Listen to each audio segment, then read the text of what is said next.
भारत देश में सन 1857 की जो क्रांति हुई थी, इस क्रांति के विषय में पिछले कई वर्षों से मैं कुछ दस्तावेज एकत्रित करता रहा हूँ, उनका अभ्यास करता रहा हूँ, आज भी कर रहा हूँ और ये जानने और समझने की कोशिश करता रहा हूँ कि 1857 की जो क्रांति हुई थी वो क्यों हुई थी, कैसे हुई थी, उसके परिणाम कहाँ तक गए थे और उस क्रांति ने हमारे देश में ऐसा क्या उथल पुथल मचाया जो अंग्रेजों को भारत छोड़कर चला जाना पड़ा, जबकि अंग्रेजों की इच्छा बिल्कुल नहीं थी भारत को छोड़ने की।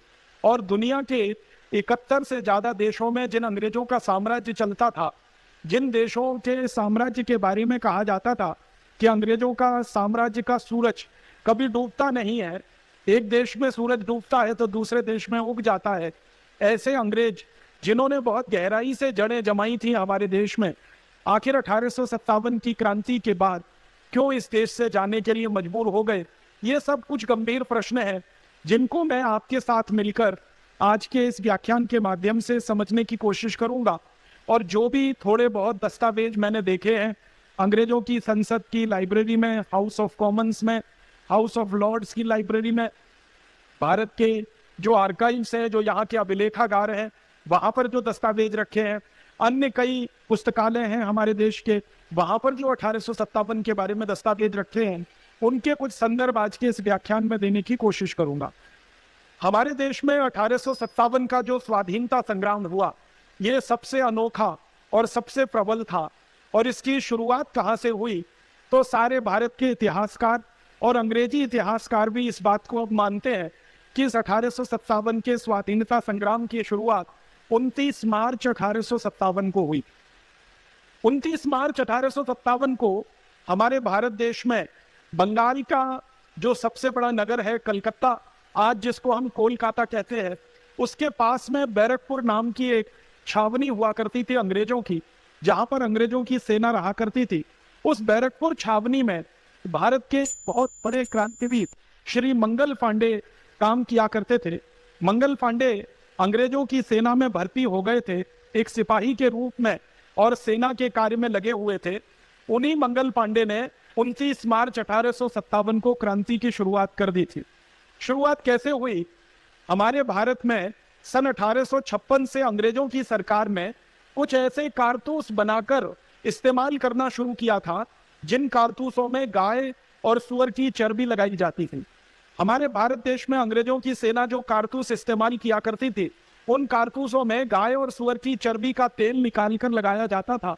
और भारत के सैनिक जो अंग्रेजी सेना में नौकरी किया करते थे, उनको वो कारतूस मुंह से खोलने के लिए मजबूर होना पड़ता था। पुराने समय में जो कारतूस बना करते थे बंदूक में चलाने के लिए, उन कारतूसों के ऊपर एक टोपी लगी रहती थी। उस टोपी को खोलकर कारतूस को बंदूक में डाला जाता था, फिर उसको चलाया जाता था। वो जो टोपी लगाई जाती थी कारतूस की, उस टोपी को आसानी से लगाया जा सके और आसानी से निकाला जा सके, उसके लिए चिकनाई की जरूरत पड़ती थी, तेल की जरूरत पड़ती थी। और 1856 के आसपास सबसे सस्ती चिकनाई जो भारत में मिलती थी, सबसे सस्ती और सबसे आसानी से जो चिकनाई भारत में मिलती थी, वो गाय के मांस में से निकाला हुआ तेल होता था, सुअर के मांस में से निकाला हुआ तेल होता था। 1 किलो चिकनाई गाय के मांस में से निकाली हुई 4 आने में मिल जाया करती थी। 4 आने किलो, 4 आना आप समझते हैं 16 आने का 1 रुपया हुआ करता था, उस 16 आने के रुपए का 4 आना हिस्सा, तो 4 आने में 1 किलो चिकनाई मिल जाती थी गाय के मांस में से निकाली गई, और लगभग 4 आने में ही मिल जाती थी सुअर के मांस में से निकाली हुई। अंग्रेजों की सरकार इन चिकनाइयों का इस्तेमाल कारतूस की टोपी को लगाने में, और वो टोपी मुंह से खोली जाए तो आसानी से निकल जाए, इसके लिए प्रयोग किया करते थे। अंग्रेजों ने जब ये कारतूस इस्तेमाल करना शुरू किया, तो भारत के जो सैनिक अंग्रेजों की सेना में नौकरी किया करते थे, उनको इस बात पर बहुत आपत्ति हुई और कई सैनिकों ने अपना विरोध दर्ज कराया अंग्रेजी शासकों के सामने, अंग्रेजी सेना के बड़े अधिकारियों के सामने। दुर्भाग्य ये हुआ कि जब भी भारतीय सैनिकों ने यह विरोध दर्ज कराया कि हमको गाय की चर्बी के कारतूस मुंह से खोलने पड़ते हैं, तो अंग्रेजों के जो फौजी अफसर हुआ करते थे, उन्होंने इस शिकायत पर कोई ध्यान नहीं दिया और इन्होंने इसको कोई महत्व भी नहीं दिया। कारण क्या था? कारण यह था कि अंग्रेज खुद गाय का मांस खाते थे और अंग्रेजी सेना का एक बड़ा हिस्सा प्रतिदिन गाय का मांस खाया करता था। अंग्रेजी सेना के बहुत बड़े हिस्से में सुअर का भी मांस खाया जाता था। आप जानते हैं अंग्रेज आए थे यूरोप के इलाके से, और यूरोप के इलाके में गाय का मांस खाना सामान्य बात है, सुअर का मांस खाना और भी सामान्य बात है। दो ही तरह के मांस पूरे यूरोप और अमेरिका में खाए जाते हैं।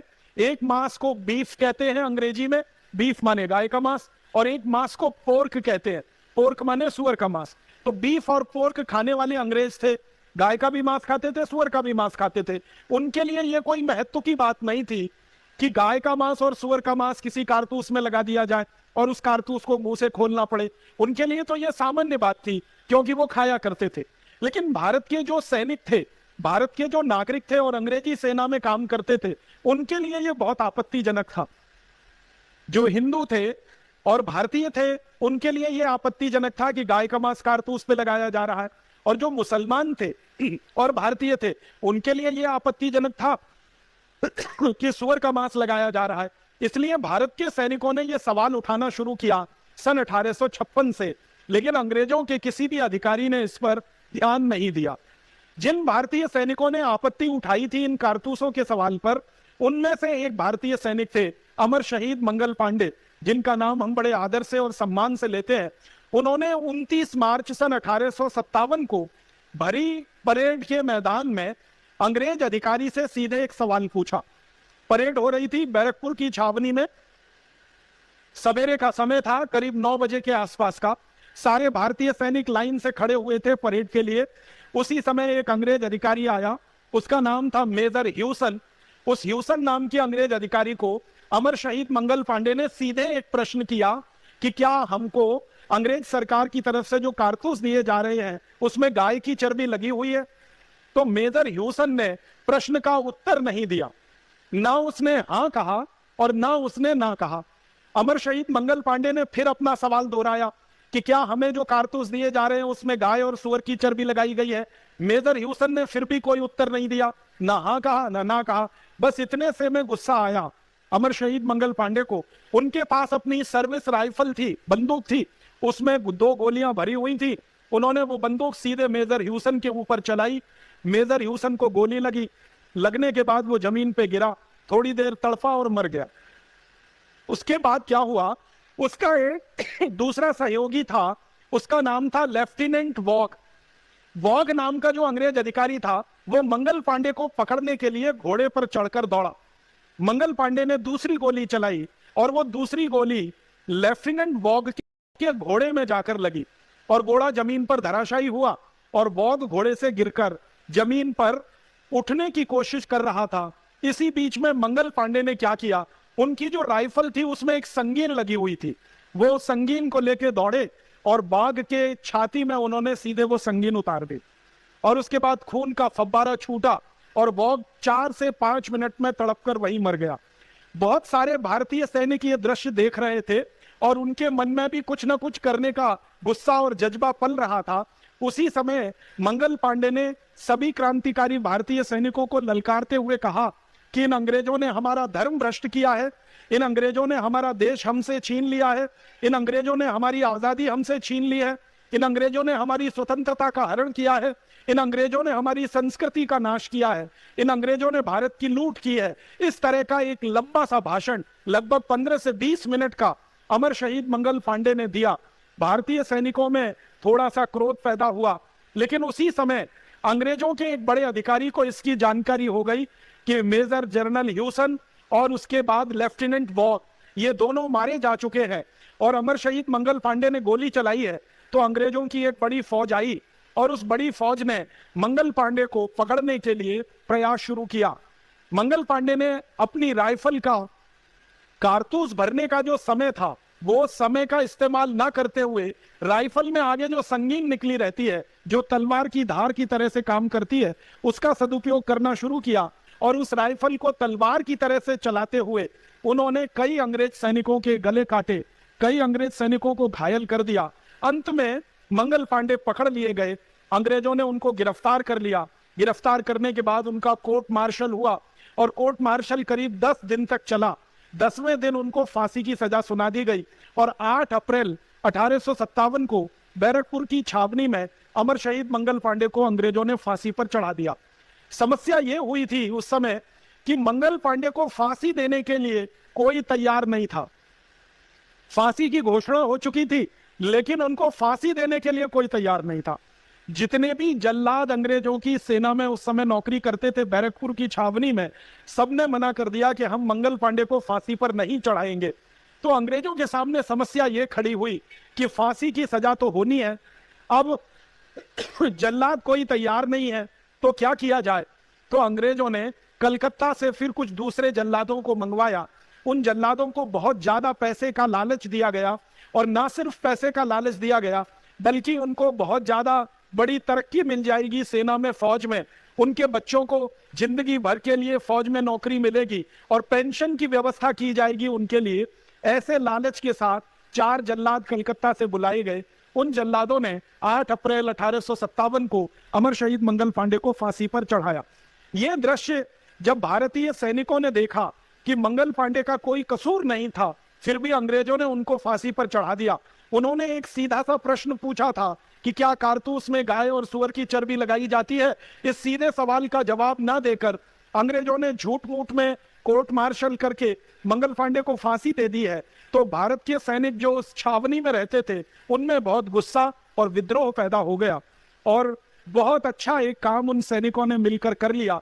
करीब 1100 से ज्यादा भारतीय सैनिकों ने मंगल पांडे की फांसी होने के थोड़ी देर के बाद ही एक संकल्प कर लिया कि अब हम इस गुलामी की नौकरी को छोड़ देंगे, इन अंग्रेजी फौज की नौकरी को हम अब नहीं करेंगे, क्योंकि ना जाने हमारे साथ ऐसा कब क्या हो जाए जो मंगल पांडे के साथ हुआ। तो 1100 से ज्यादा भारतीय सैनिकों ने नौकरी छोड़ दी। वहां से वो जुलूस बनाकर थोड़ी दूर तक पैदल चलकर गए। बैरकपुर में जहां पर यह घटना घटित हुई थी उससे थोड़ी दूर पर गंगा नदी बहती है। ये गंगा नदी के बारे में आप सभी जानते हैं। इनका उद्गम स्थान गंगा नदी का गंगोत्री है, लेकिन अंतिम स्थान गंगा सागर है। गंगा सागर से पहले कलकत्ता पड़ता है, कलकत्ता के नजदीक में बैरकपुर है। तो बैरकपुर छावनी से ये 1100 सैनिक निकले और जुलूस की शक्ल में अंग्रेजी सेना की जो वर्दी उनको मिली थी वो उन्होंने फाड़ के फेंक दी। उनको जो टोपियां दी गई थी वो टोपियां उतार के उन्होंने फेंक दी। उनको छाती पर लगाने के लिए बैज मिलते थे अंग्रेजों की सेना में, वो बैज उन्होंने नोच कर फेंक दिए।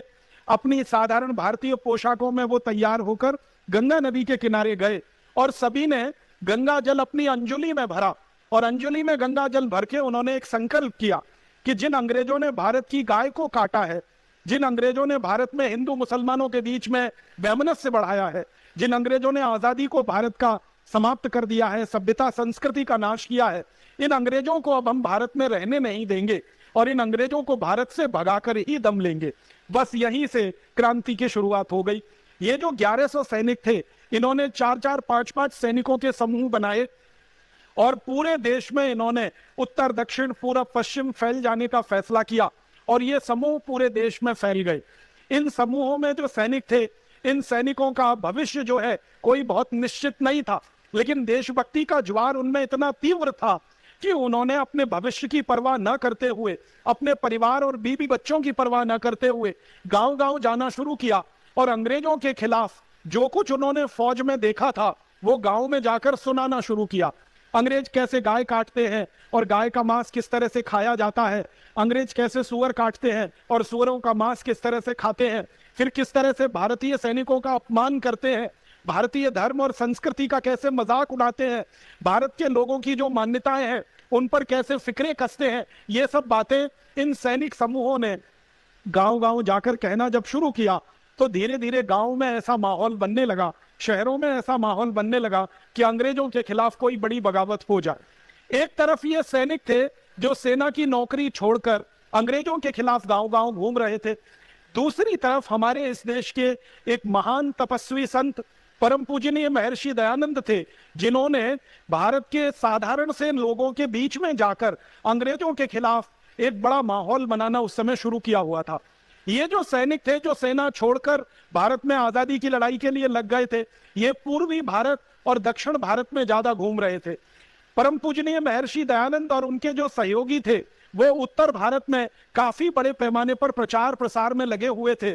उनके बहुत सारे साधु संत, सन्यासी, फकीर इस पूरे उत्तर भारत में गांव गांव घूमकर अंग्रेजों के खिलाफ माहौल बनाने में और अंग्रेजों के खिलाफ कोई संगठन खड़ा करने में लगे हुए थे। दोनों का संगम हो गया।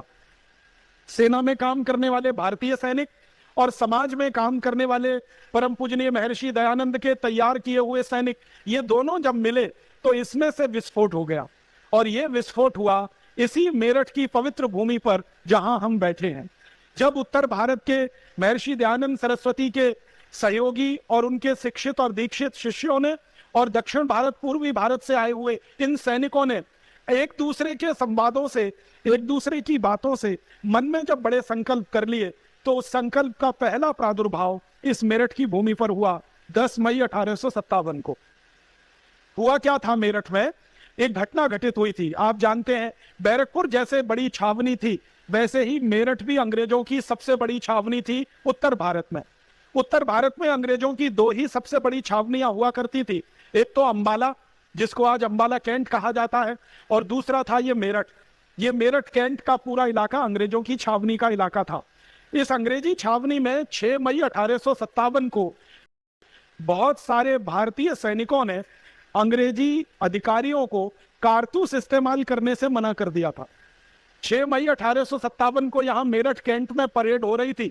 उस परेड में भारतीय सैनिक जो अंग्रेजों की फौज में नौकरी करते थे, उनको ये कारतूस दिए गए इस्तेमाल करने के लिए, और आदेश मिला कि इन कारतूसों को चलाओ। तो भारतीय सैनिकों ने वो कारतूस चलाने से मना कर दिया। 6 मई 1857 को ये कारतूस चलाने से जब सैनिकों ने मना किया, तो अंग्रेज अधिकारियों के कान खड़े हो गए और उनको ये समझ में आने लगा कि बैरकपुर में जो घटना घटित हुई है, अमर शहीद मंगल पांडे की बगावत और क्रांति के रूप में, वो शायद मेरठ में भी घटित हो सकती है। वैसा ही कुछ मेरठ में भी हो सकता है।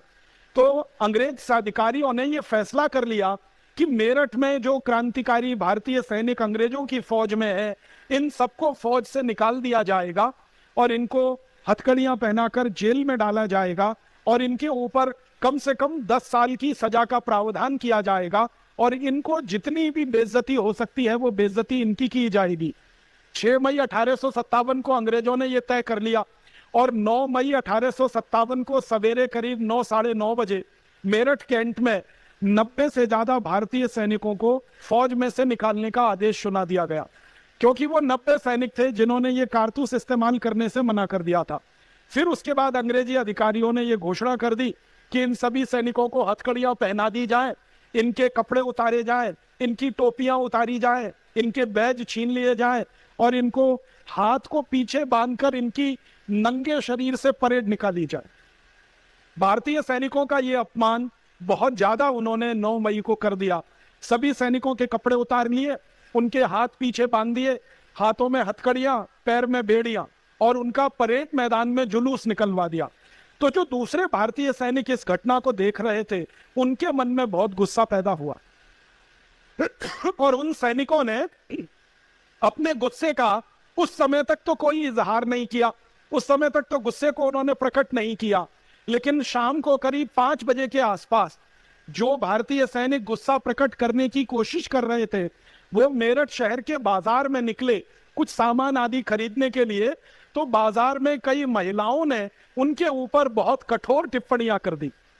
कई माताओं ने, बहनों ने उनको ये कहा कि तुम्हारे जो सहयोगी रहे, तुम्हारे जो भाई रहे, अंग्रेजों ने ऐसे 90 से ज्यादा भारतीय सैनिकों का जो अपमान किया है, उनकी वर्दियां उतारी है, उनको शरीर नंगा करके उनकी परेड निकाली है, उनको जो है हथकड़ी और बेड़ियां डालकर उनके साथ जो दुर्व्यवहार किया है, तुम कैसे भारतवासी हो, अपने भाइयों के इस अपमान पर चुपचाप बैठे हो। तो सैनिकों का गुस्सा भड़क गया। वो लौटकर वापस आए बाजार से। आपात एक मीटिंग उन्होंने बुलाई और उस मीटिंग में ये तय कर लिया कि कल सवेरे 10 बजे, 10 मई को सवेरे 10 बजे, ये घटना है 9 मई की, उन्होंने संकल्प किया कि अगले दिन सवेरे 10 बजे हम कुछ ऐसा बड़ा काम करेंगे जिससे अंग्रेज भी कांपेंगे और अंग्रेजों की सरकार के कान खड़े हो जाएंगे। अगले दिन सवेरे 10 मई को संयोग से रविवार का दिन था और रविवार के दिन आप सभी जानते हैं अंग्रेजों की सरकार के जो अंग्रेजी सैनिक थे वो चर्च जाया करते थे और चर्च जाना उनके लिए बहुत जरूरी बना दिया गया था। हमारे देश में एक अंग्रेज अधिकारी हुआ करता था, उसका नाम था वेलेजली। उसने 1798 में ईस्ट इंडिया कंपनी की नौकरी करने वाले हर अंग्रेज सैनिक के लिए यह कानून बना दिया था कि रविवार के दिन उन्हें चर्च जाना बहुत जरूरी है। अगर वो चर्च नहीं जाएंगे तो उनको प्रमोशन नहीं मिलेगा, उनकी तनख्वाह में कटौती की जा सकती है, उनकी सुविधाएं घटाई जा सकती हैं।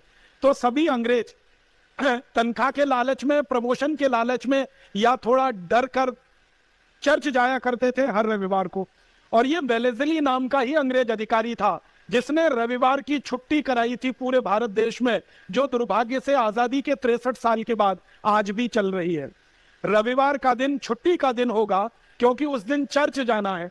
और ये छुट्टी पहले की गई थी अंग्रेज अधिकारियों के लिए, बाद में ये छुट्टी कर दी गई भारतीय सैनिकों के लिए, और भारतीय सैनिकों के साथ भारतीय नागरिकों के लिए जो अंग्रेजी ईस्ट इंडिया कंपनी में काम किया करते थे। तो 10 मई को रविवार था। सारे अंग्रेज सैनिक रविवार के दिन यहाँ मेरठ के चर्च में गए हुए थे। वो चर्च की बिल्डिंग अभी भी टूटी फूटी यहाँ आप देख सकते हैं, जो कैंट एरिया में है। इधर भारतीय सैनिकों ने संकल्प कर लिया था कि अभी अंग्रेजों को सबक सिखा देना है। तो जब अंग्रेज चर्च में अंदर घुसे हुए थे और अपनी प्रार्थना कर रहे थे, उसी समय मेरठ में क्रांति की शुरुआत हुई, बगावत हुई, और सबसे पहले भारतीय सैनिकों ने यहाँ का चर्च जला दिया, चर्च में आग लगाई। तो जो अंग्रेज चर्च के अंदर बस भरे हुए थे वो सब के सब अंदर जल के भस्म हो गए। उनकी कुछ स्त्रियां थी, उन स्त्रियों को भी उसमें जल जाना पड़ा, और कुछ छोटे बच्चे थे उनको भी उस चर्च में जल जाना पड़ा।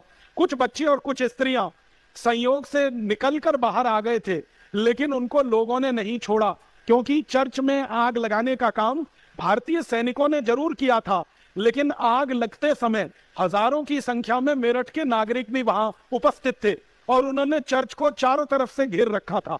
और उनके मन में गुस्सा इस बात का था कि एक भी अंग्रेज को यहां से हम जिंदा वापस नहीं जाने देंगे, जो भी चर्च के अंदर है उसको तो अब यहां से सीधे भगवान के पास ही भेजेंगे।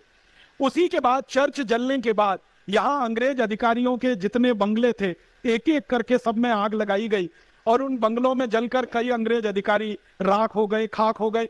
उसके बाद भारतीय सैनिकों ने मेरठ नगर के नागरिकों के साथ मिलकर पूरे शहर में एक एक मोहल्ले में ये ढूंढना शुरू किया कि कहां अंग्रेज छुपे हुए हैं, क्योंकि उनको ये जानकारी मिली कि काफी अंग्रेज अपने घरों से भागकर किसी दूसरे के घर में छुप गए हैं, गलियों में चले गए हैं, और भारतीय सैनिक उनको ढूंढते रहे।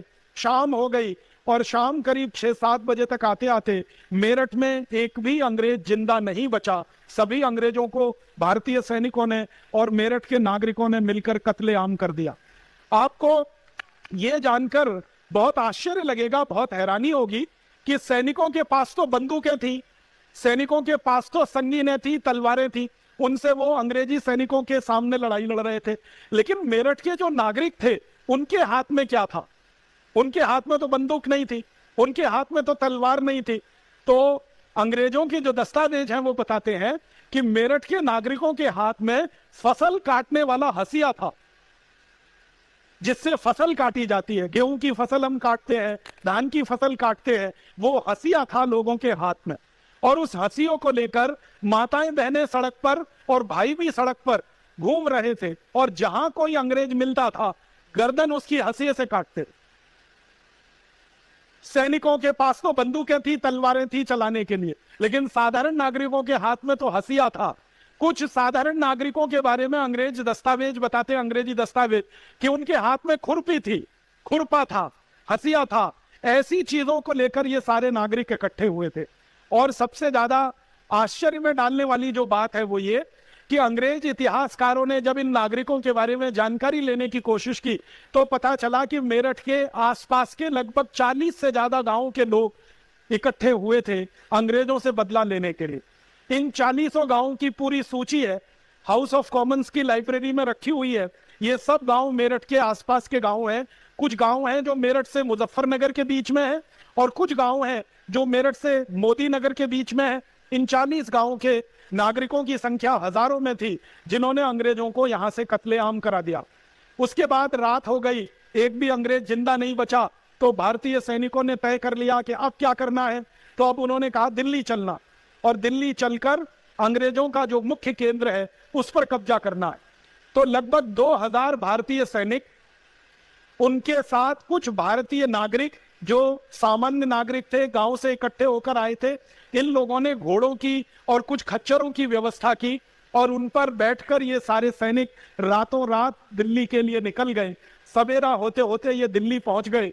11 मई को 1857 के साल में दिल्ली में 2000 मेरठ के सैनिक जो भारतीय सैनिक थे और 1.5